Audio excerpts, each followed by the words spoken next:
1959 was a big year for Disneyland. Disneyland opened on July 17th, 1955, with a few attractions. Walt wanted to add more to the park, and by the end of 1955, an additional 2 rides were added, Casey Jr. Circus Train and Dumbo the Flying Elephant. Both of these rides weren't big technological marvels, and Disneyland already had rides that were very similar. It wouldn't actually be until July 12, 1957, when Disneyland would unveil a brand new experience like none other in their own park, that being the Frontierland Shooting Exposition that was opened. It was a shooting gallery. The next massive change, though, to the parks would occur on June 14, 1959, as Walt Disney and a very prominent political figure showed the world the first monorail in North America, being Walt Disney's Monorail. Now, as you probably have guessed, I am a fan of the monorail at both Disney World and Disneyland. I enjoy the system a lot and think it is a relaxing ride. I always was fascinated by this futuristic looking train, and I mean, if you look at my logo for the channel, it represents the monorail gliding over a movie ticket because I love the monorail. I love the monorail art, I love monorail stories, like news stories and just like fun stories, and even some of the more morbid stories, even though those are sadder. I love the monorail aesthetic, I love the monorail itself, I just love the monorail. And I wanted to dive into the story of how this thing came to be and where it is now, especially since it's a big part of the channel logo, and I wanted to do this early on. So let's dive into the story. Now, in October of 1958, Walt Disney was traveling with his wife Lillian in Germany. Walt saw an elevated train running on a single beam and was fascinated by it. Walt then found out that the Alweg Company owned, operated, and designed the monorail. Within 2 months, Walt partnered with the company to bring the monorail to Disneyland. Now, Disney Imagineering legend Bob Gurr was given a mere 3 weeks to come up with a design for the new monorail system. Alweg had a very dull and industrial look, as many monorails overseas looked back then. So Bob knew that Walt wanted something new, innovative, imaginative, something futuristic. So Bob has gone on record saying he made the design in 10 minutes with a pen and paper. Bob then presented the design to Walt, and Walt actually told Bob, or asked Bob, "Can you build it?" And Bob said yes, and the project was approved just like that. Bob had to set things straight with the Germans, saying that the monorail would be designed and built in California. Now, as we had mentioned last week, Disneyland was made very, very quickly, and sponsors had to carry these rides. If you are unaware, Disney Imagineering back in these days when Walt was around was very rushed and kind of messy. And this isn't exactly all of Walt's fault, but it is partially his fault. Walt would often see something he really enjoyed out in the real world and just ask Imagineers to build it. And, it proved to make some great stuff. But it was very messy and unorganized because they were trying to improve this park as fast as possible, but also with really, really good craftsmanship and quality. And if you're unaware, when Disneyland opened, the press gave it very negative reviews. So Imagineering was a little bit of a mess trying to pull people from animation to come in and make Walt's dream big.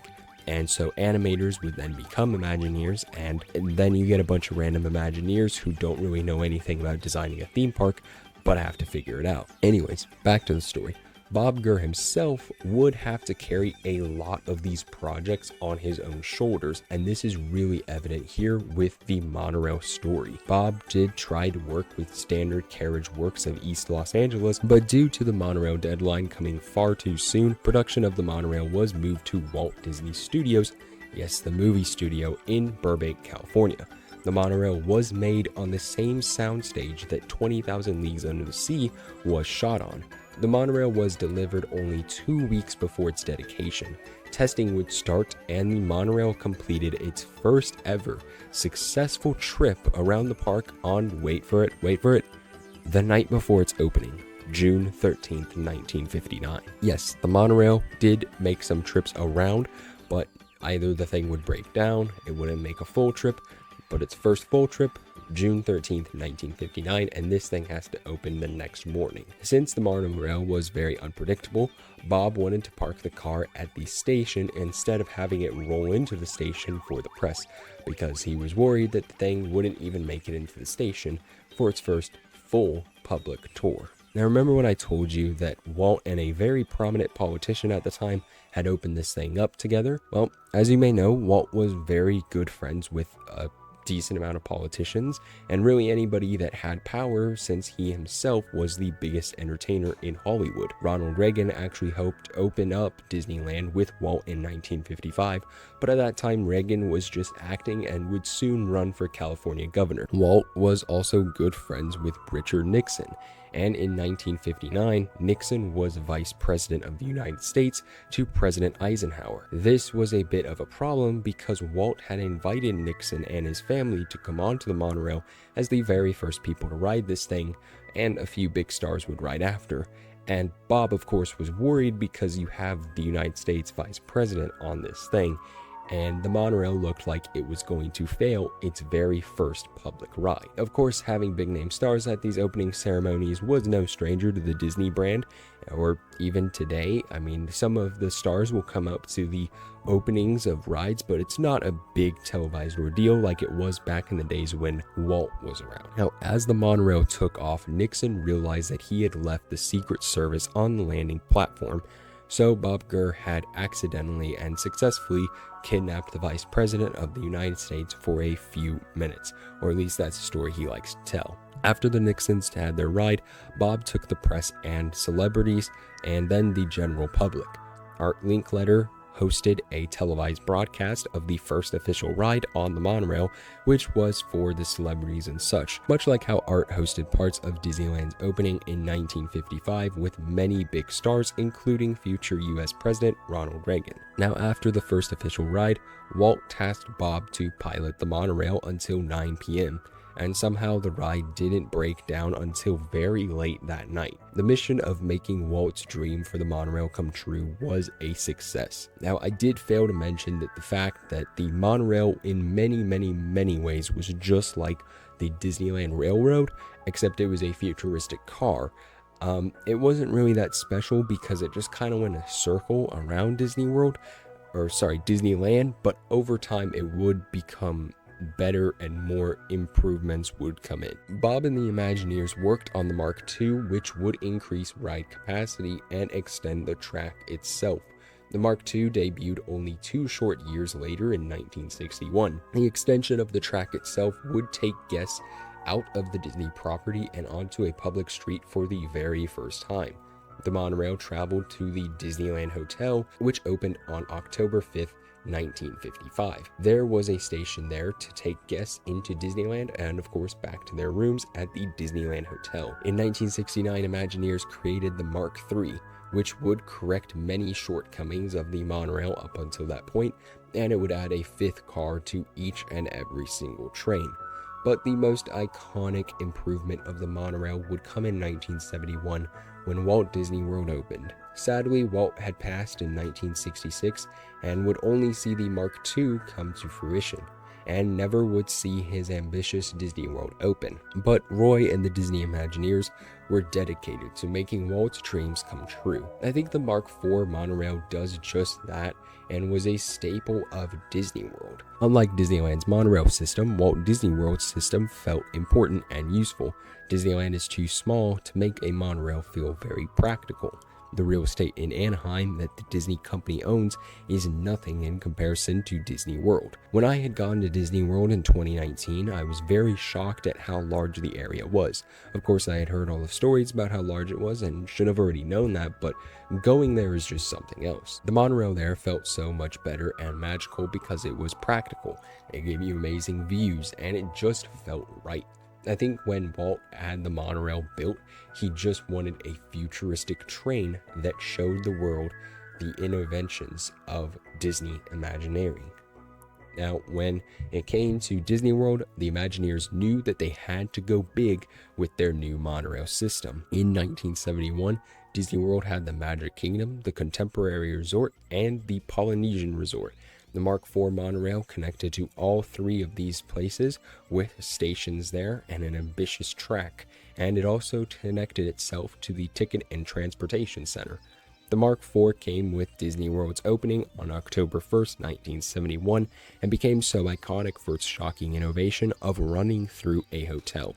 Yes, of course, running through the iconic contemporary resort was a big part of this and a shocking innovation. And it is, of course, the classic Disney World hotel that many guests got to stay at. Still to this day, the monorail goes through the contemporary, which is a very fun experience to have. The Mark IV itself completely redesigned the look of the monorail with a sleek, white, futuristic look, the one that really Walt wanted back then, but they couldn't exactly achieve.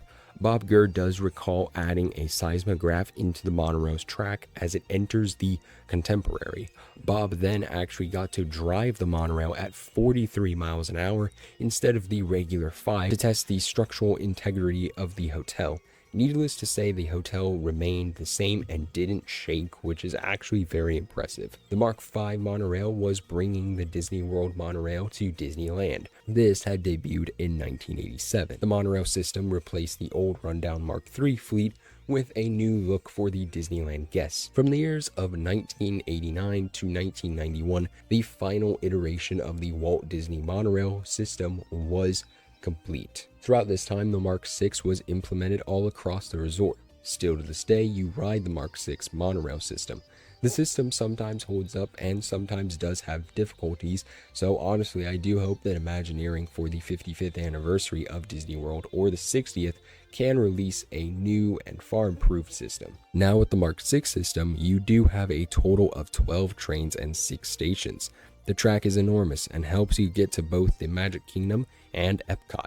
It also will get you to the Grand Floridian, Polynesian, and Contemporary resorts. But the latest and sleekest monorail fleet does actually remain at Disneyland under the Mark VII. When Disney's California Adventure opened in 2001, the monorail had a new track and a new station, the Downtown Disney Station. In 2008, the Mark VII debuted. This monorail would go through the Grand Californian Resort and go across some parts of California Adventure. The two stations would remain as Tomorrowland and Downtown Disney, getting rid of that old Disneyland Hotel one. Now I know, we are all waiting on the Monorail Mark VIII system, and someday I do think it will happen. I'm really hoping that in the 50 years of the monorail anniversary that we get a brand new fleet at both, yes, I mean both Disney World and Disneyland, especially Disney World. Sometimes, like I said, that place looks run down with their monorail. It needs an improvement. The final improvement was installed from 1989 to 1991. It is very old. It's over 30 years old, and that thing has had a couple of problems. But I would like to know what you all think about the monorail. Do you enjoy the many transformations of it? Do you enjoy its ride or its form of transit? Would you actually want monorails in big cities? Because if you didn't know, that was Walt's dream, to prove to people that we could have monorails as effective day-to-day transport, which actually is something overseas and has been implemented. But since Walt Disney's monorail hasn't been a big thing here in America. But with that being said, see you guys next week and have a great one.